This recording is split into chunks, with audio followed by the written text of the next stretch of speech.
Hello students, good morning बेटा। आपकी class +1 है। आज हम आपकी फ़र्स्ट बुक आपकी कंप्लीट हो चुकी है। तो आज मैं आपको नेक्स्ट बुक है जो सिलेक्शंस फ्रॉम इंग्लिश वर्ड्स, जिसमें आपको पोइम्स हैं, वो बुक पढ़ाने जा रही हूँ। इसमें आपको एक्सप्लेनेशन आएगी पोइम की और साथ में सेंट्रल आइडिया आएगा। ठीक है, तो हम आज उसकी फ़र्स्ट पोइम पढ़ने जा रहे हैं। सिलेक्शन फ्रॉम इंग्लिश वर्ड्स, इसमें आपको पोइम्स हैं। ठीक है बेटा, तो हम इसमें पोइम करेंगे, आपको एक्सप्लेनेशन करनी है पोइम की। ठीक है, और साथ में उसका सेंट्रल आइडिया। ठीक है, ये हम इस पोइम्स में पढ़ेंगे। तो फर्स्ट पोइम है आपकी the way of poetry. The way of poetry ये किसके द्वारा लिखी गई है? विलियम ब्लीक के द्वारा। कहाँ से ली गई है? Song of innocence. William bleak की बुक का नाम है सॉन्ग्स ऑफ इनोसेंस। उसमें से ये एक पोइम है जो द वे ऑफ पोइट्री वो ली गई है। तो इसमें हमने पढ़ना है piping down the valleys wild piping songs of pleasant glee. कवि है जो एक पॉइट है, वो क्या कर रहा है? एक जंगली जो पहाड़ियाँ हैं उनमें से गुजर रहा है और एक बहुत ही अच्छा गीत गुनगुना रहा है। On a cloud I saw a child. बादलों में, कहता पॉइट कहता कि बादलों में मैंने एक बच्चे को देखा। And he laughing said to me, और वो मेरे को मेरी तरफ हंसता हुआ बोल रहा है। देखो इन्वर्टेड कॉमे लग गया ना, मतलब ये एक बच्चा है जो उस कवि ने बादलों में देखा है, वो बोल रहा है पिप पिप a song about a lame.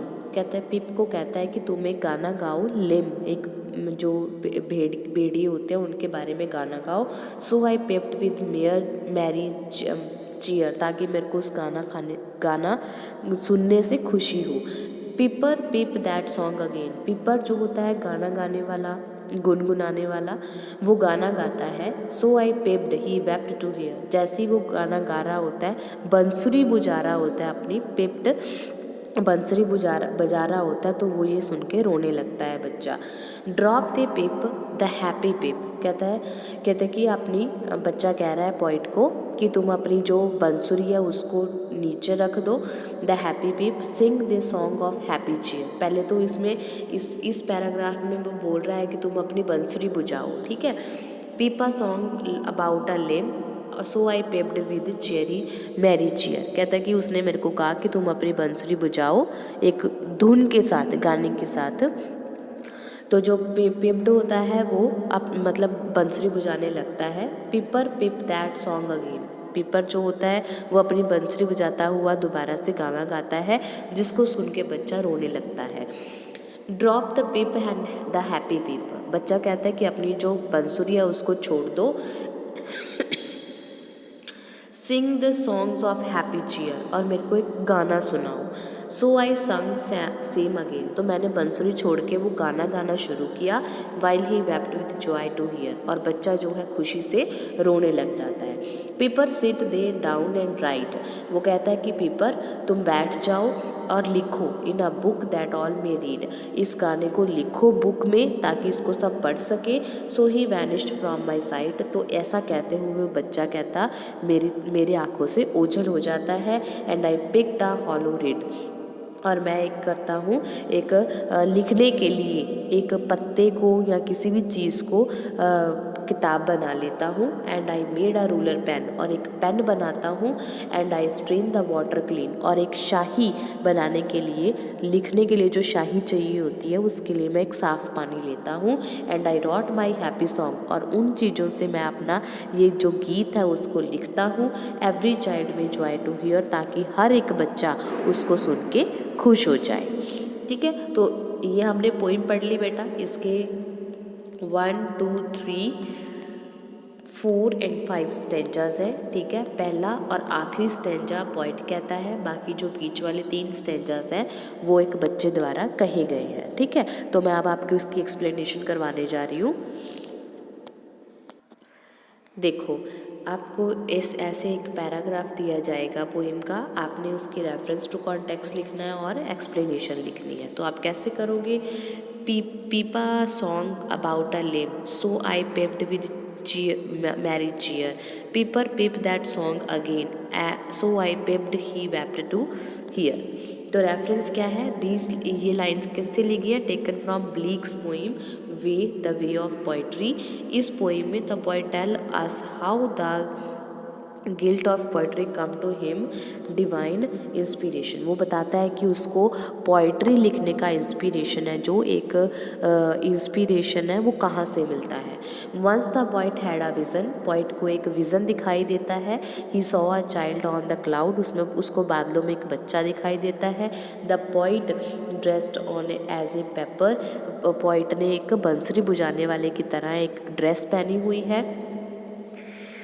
He was playing sweet tones on his piper, वो अपनी बांसुरी से एक बहुत अच्छी धुन बजा रहा है। The child asked the poet piper sing about a lamb, तो बच्चा है जो वो पोइट को कहता है कि वो अपनी बांसुरी से लिम के बारे में सॉन्ग गाए। The child here is a symbol of the spirit of poetry. यहाँ पे एक बच्चा उसको दिखाई दिया, वो किसका सिंबल था? स्पिरिट ऑफ पोइट्री, पोइट्री का सिंबल था। He is a symbol of honest childhood, वो एक सिंबल था ऑनेस्ट इनोसेंट, एक मासूम बच्चे का। एट ए चाइल्ड्स रिक्वेस्ट, बच्चे की रिक्वेस्ट से the paper played a joyful song, एक अच्छा सॉन्ग गाता है वो। The child like that song very much, बच्चे को ये सॉन्ग बहुत अच्छा लगता है। He asked the piper to pip that song again, वो पेपर को बोलता है बंसरी बुझाने वाले को कि इसको दोबारा से गाओ। The piper was played this his sweet tone, वो फिर एक अच्छी सी टोन है जो वो बजाता है। The child wept to hear it, child उसको सुन के रोने लगता है। His tear were the joy, उस जो उसके आंसू होते हैं वो दुख के नहीं होते बल्कि खुशी के होते हैं। Drop the they pip the happy pip, sing their songs of happy cheer, so I sung the same again while he wept with joy to hear। आपने रेफरेंस टू कॉन्टेक्स्ट में सेम लाइन्स लिखनी है, ठीक है। Explanation बदल जाएगी क्योंकि हमारा पैराग्राफ बदल गया है। Once the poet had a vision, he saw a child on the cloud, same lines से स्टार्ट करोगे आप। The poet dressed as a paper, the child asked the paper to pip a song about a lamb। the बच्चा है जो किसका symbol है? Spirit of poetry का। Lamb is a symbol of innocent childhood, lamb एक innocent childhood का symbol है। The child liked the piper song immensely, he requested the piper to lay aside his piper, बच्चा request करता है कि तुम अपने बांसुरी को एक साइड में रख दो। And wanted the piper to sing his song voicely, और उसको कहता है कि तुम अपना गाना मुझको अपने मुँह से सुनाओ, बांसुरी से नहीं। So the piper sing the same song again, वो दोबारा से वो गाना गाता है। When the piper was singing this song, जब वो ये गाना गा रहा होता है। The poet wept to hear it, तो पॉइंट जो बच्चा होता है उसको सुन के रोने लगता है। His tears were the tear of joy, उसके जो आंसू होते हैं वो खुशी के आंसू होते हैं। And I made a rural pen and I stained the water clean and I wrote my happy songs, every child may joy to hear। Reference to context वैसे ही आएगा। एक्सप्लेनेशन भी हम वैसे स्टार्ट करेंगे कि पोइट को एक विज़न दिखाई देता है, बच्चा क्लाउड में दिखाई देता है, उसने पोइट ने एक पेपर की ड्रेस पहनी हुई है। चाइल्ड पेपर को कहता है कि वो अपने सॉन्ग गाए लैम्प के बारे में। चाइल्ड जो होता है वो उसको गाने अच्छे लगते हैं। Tear of joy came from his eyes, बच्चे की आंखों से खुशी के आंसू निकलते हैं। वो रिक्वेस्ट करता है, बच्चा रिक्वेस्ट करता है कि वो अपने गाने को बुक में लिखे, सो दैट ताकि हर एक बच्चा उसको पढ़ सके और इन्जॉय कर सके। So the piper plucked a reed, वो एक पत्ता उखाड़ता है। He made a pen from it, उससे पेन बनाता है। प्रिपेयर्ड सम इंक, और कुछ इंक बनाता है साफ पानी से। Then he sat down write his song, तो वो वहाँ बैठ के गाना लिखता है।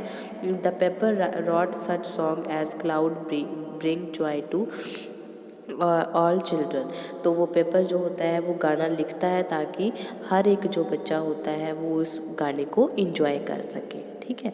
तो इस तरह से बेटा आपने एक्सप्लेनेशन करनी है, रेफरेंस है वो सेम होगा, एक्सप्लेनेशन है जो वो उसकी 2-3 लाइनें पहले सेम होंगी, उसके बाद आपको पैराग्राफ के अकॉर्डिंग लाइन्स हैं जो वो लिखनी होंगी, एक्सप्लेन करनी होगी कि इस पोइम में कहा गया क्या है। तो उम्मीद है आपको पोइम समझ में आ गई होगी।